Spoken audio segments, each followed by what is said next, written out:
A robber broke into the house while the owner was away, but when he returned, his dog's shocking reaction left everyone speechless.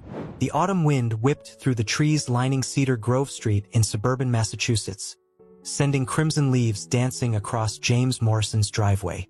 At 52, James had grown accustomed to the quiet routines that filled his days since losing Sarah 3 years ago. Every Tuesday, he'd make his grocery run at exactly 2:30 p.m., when the store was least crowded.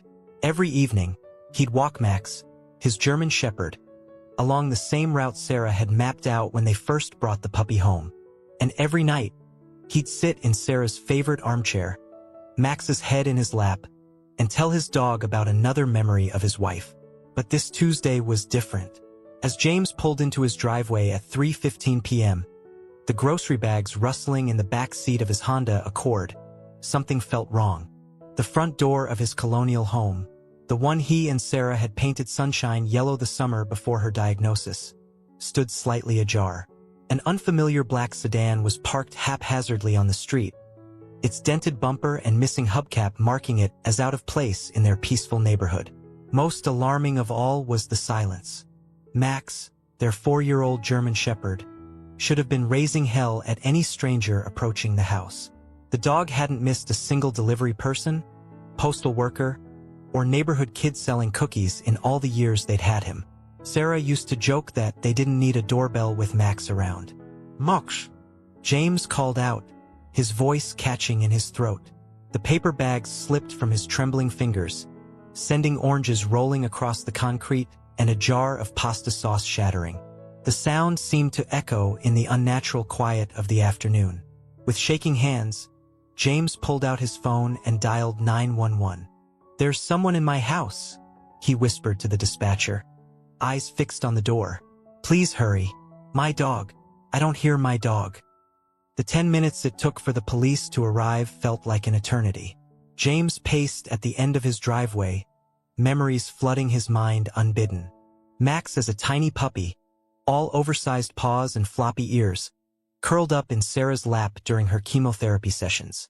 The way Sarah's face would light up even on her worst days when Max would bring her his toys, trying to coax a smile.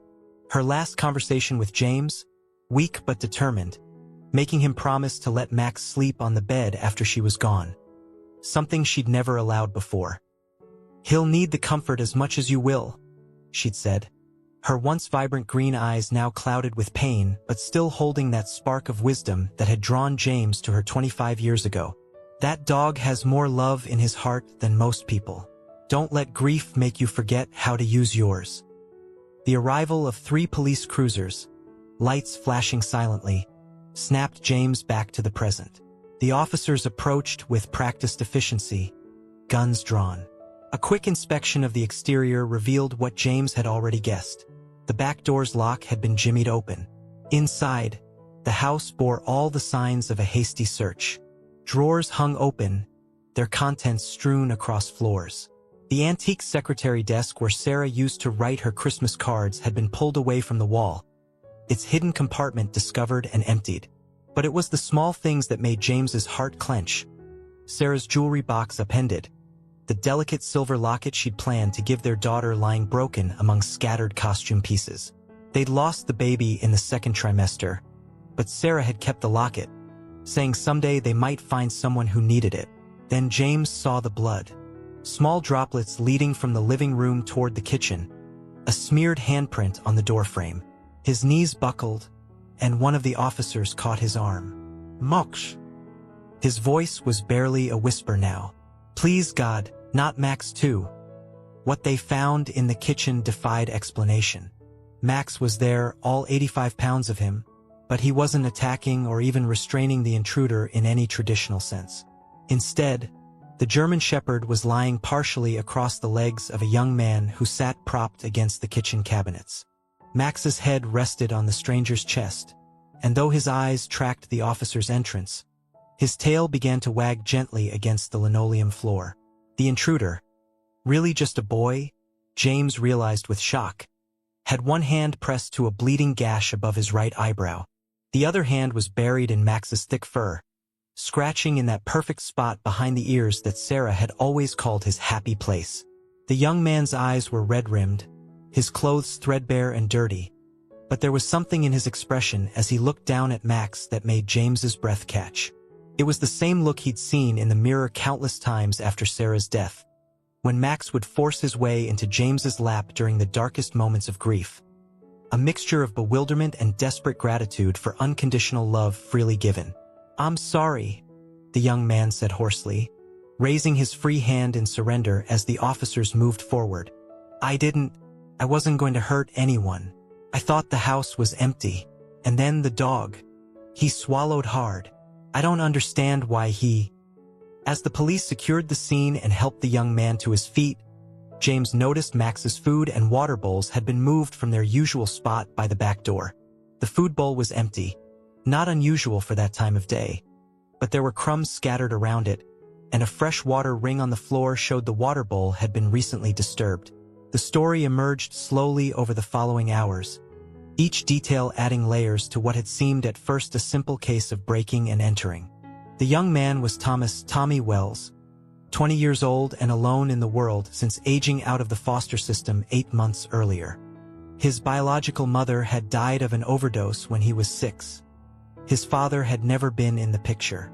The state had shuffled him through 12 foster homes in 14 years, each placement shorter than the last as his trust issues and defensive behaviors made him increasingly difficult to place. "I had a job for a while," Tommy explained from James's couch, now bandaged and handcuffed but looking less terrified as Max maintained his position as a furry barrier between the boy and the police officers. "Construction cleanup under the table. Was living in my car, saving up for an apartment deposit. Then the car got repossessed 2 weeks ago. Turns out the guy who sold it to me wasn't exactly legitimate." He paused, absently running his fingers through Max's fur. The dog had refused to leave his side, even growling softly when one of the officers had tried to pull him away. It was the first aggressive sound James had heard from him all day.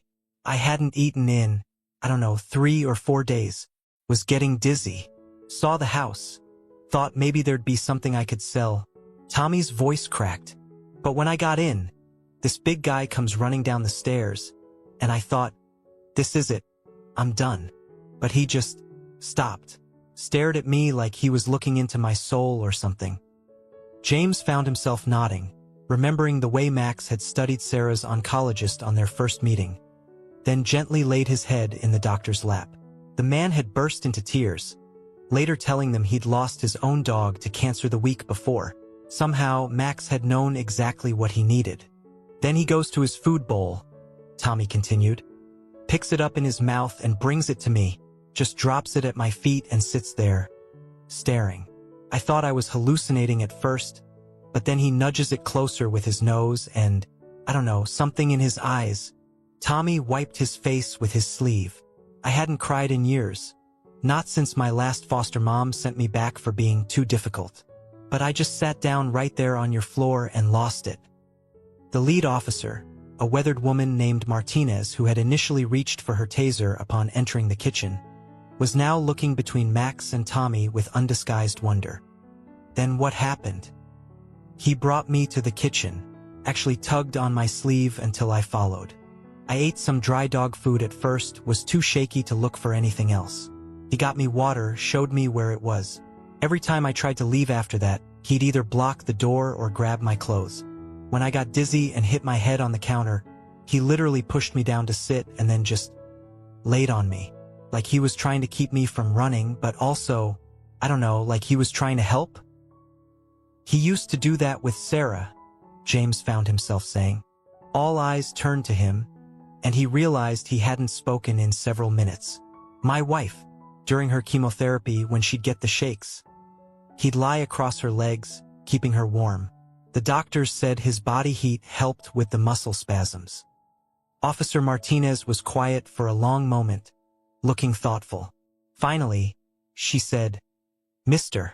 Morrison, given the circumstances, you would be well within your rights to press charges. Breaking and entering, attempted theft." "No," James interrupted, surprising himself with the firmness in his voice. "No charges." "Sir," Another officer started to protest. "I understand you're feeling sympathetic, but my wife," James cut in, "spent 25 years teaching first grade in the worst part of Boston. She used to tell me that hurt people, but healed people heal people. She'd come home with stories about kids like Tommy, kids the system failed, kids who just needed someone to see past their circumstances to their potential." He turned to Tommy, who was staring at him with a mixture of hope and disbelief that made him look even younger. "When was the last time you had a real meal? Not dog food, not scraps, actual hot meal?"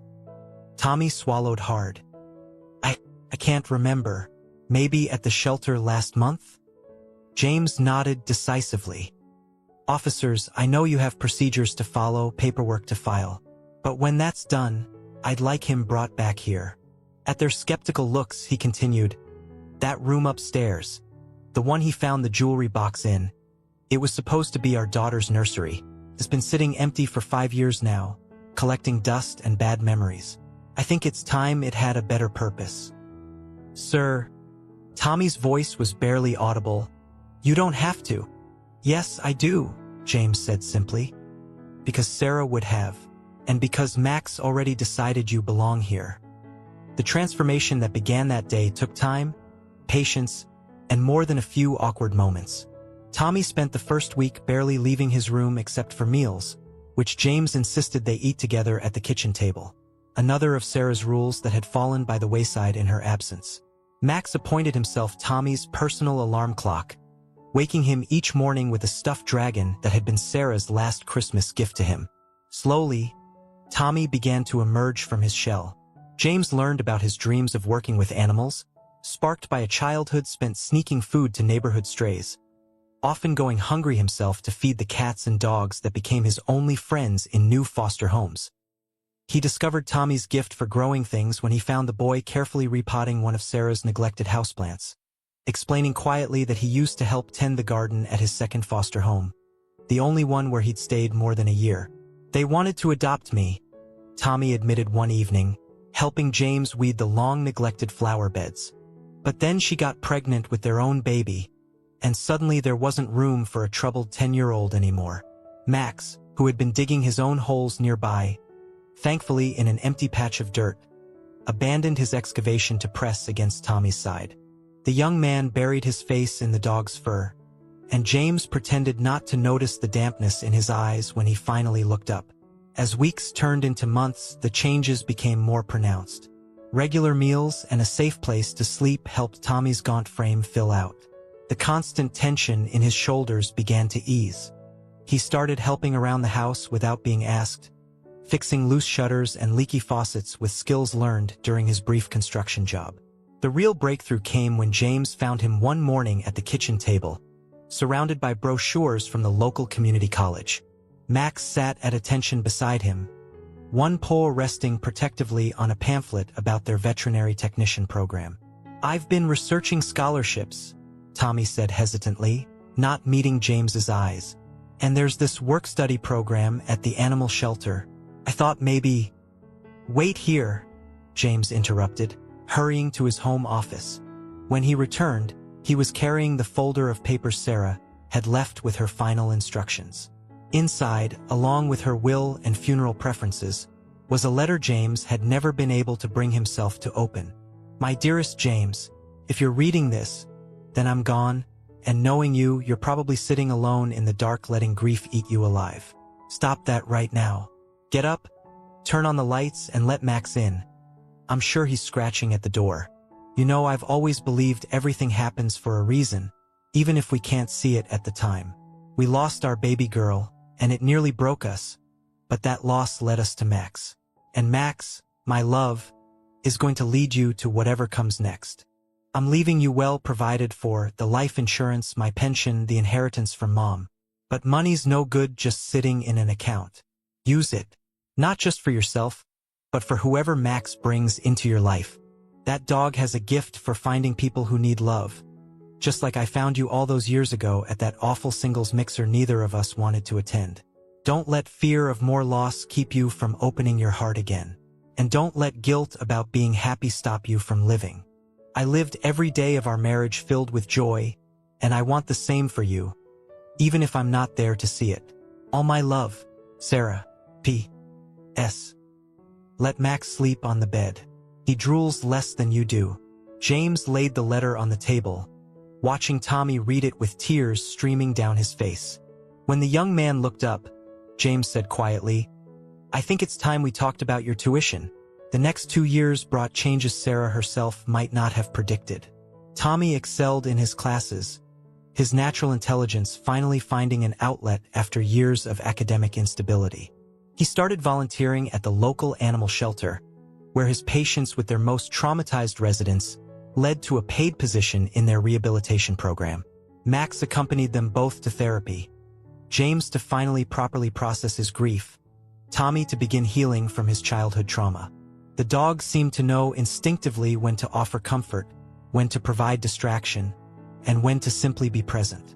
During one particularly difficult session, when Tommy was describing his mother's overdose, Max grabbed his dragon toy and initiated a game of tug-of-war that had both men laughing through their tears. The house transformed as well. Tommy's artistic side emerged as he repainted rooms, planted gardens, and filled the walls with photographs, many featuring Max with his growing collection of rehabilitation success stories from the shelter. The nursery furniture was donated to a women's shelter, replaced with a desk for Tommy's studies and bookshelves that slowly filled with veterinary texts and novels. One evening, about 3 years after the break-in, James came home from work to find Tommy sitting on the front porch, Max's head in his lap. The young man was holding something small and silver. I found this while organizing the attic, Tommy said, holding out Sarah's locket. I had it repaired. I hope that's okay. James sat down beside them, taking the delicate chain in his hands. The engraving inside, "For our daughter with endless love," was still visible. You know, James said carefully, Sarah always said this would find its way to someone who needed it. Tommy's breath caught. You mean? You may not have been the daughter we expected, James smiled. But I think you're exactly the child we were meant to have. Max's tail thumped against the porch boards as Tommy threw his arms around James. The locket clutched between them. Above them, the first stars were appearing in the twilight sky, and James could have sworn he felt Sarah's presence in the gentle breeze that ruffled Max's fur. The story of the burglar and the dog who saved him became something of a legend in their community. Local news stations came calling when Tommy graduated with honors and opened his own rehabilitation program for traumatized animals. The segment they filmed showed Max in his therapy dog vest, helping a formerly aggressive pit bull learn to trust again, while Tommy explained how understanding trauma from the animal's perspective was key to healing. But it was the smaller moments that meant the most. Sunday dinners where Tommy experimented with Sarah's old recipes. Morning walks where 3 sets of footprints marked their path through the neighborhood. Quiet evenings where they shared stories of Sarah, keeping her memory alive while building new memories of their own. 5 years to the day after the break-in, Tommy stood in front of a crowd at the grand opening of Second Chance's Animal Rehabilitation Center. The building, once an abandoned warehouse on the outskirts of town, had been transformed through a combination of Tommy's savings, James's investment, and countless hours of volunteer work from the community that had embraced them. Everyone deserves a second chance, Tommy said into the microphone, his voice steady despite his nerves. Sometimes we just need someone or something to show us we're worthy of one. He looked down at Max, now 9 years old but still alert and proud in his therapy dog vest, sitting at attention beside him. I came to this town as a burglar, desperate and alone. I could have ended up in jail or worse. Instead, I found a family in the very house I tried to rob, all because a very special dog saw past what I was doing to who I really was. In the front row, James wiped tears from his eyes as Tommy continued. This center isn't just about rehabilitating animals. It's about recognizing that healing is a two-way street. Every dog, every cat, every person who comes through these doors has something to teach us about resilience, about forgiveness, about love. My mom, he paused, looking at James with a smile. My second mom, Sarah, believed that everything happens for a reason. I didn't understand that until Max brought me home that day. The center quickly became known for taking the cases other shelters deemed hopeless. Tommy's unique perspective, understanding both animal behavior and human trauma, proved invaluable in rehabilitating abused and abandoned pets. He developed a program pairing troubled teens with rescue dogs, using his own story to show them that their past didn't have to define their future. Max took to his role as the center's ambassador with natural grace. He seemed to know instinctively which dogs needed a gentle approach and which needed a firm boundary, which humans needed a paw to hold and which needed a playful distraction. Other shelters started sending their most challenging cases to them, and their success rate spoke for itself. One case in particular brought everything full circle. A German Shepherd mix, found chained outside an abandoned house, was brought in so traumatized she would attack anyone who came near her. The local authorities wanted her euthanized, deeming her too dangerous for rehabilitation. "Give me 3 months," Tommy pleaded at the hearing. "Just 3 months with her." Max proved instrumental in the dog's recovery, demonstrating proper social behavior and providing a calm presence during therapy sessions. Slowly, the fearful aggression gave way to cautious trust, then to genuine affection. When the 3 months were up, the transformation was so complete that the police officer who had originally recommended euthanasia asked to adopt her. "How did you know she could be saved?" the officer asked Tommy during the adoption process. Tommy smiled, scratching Max behind the ears.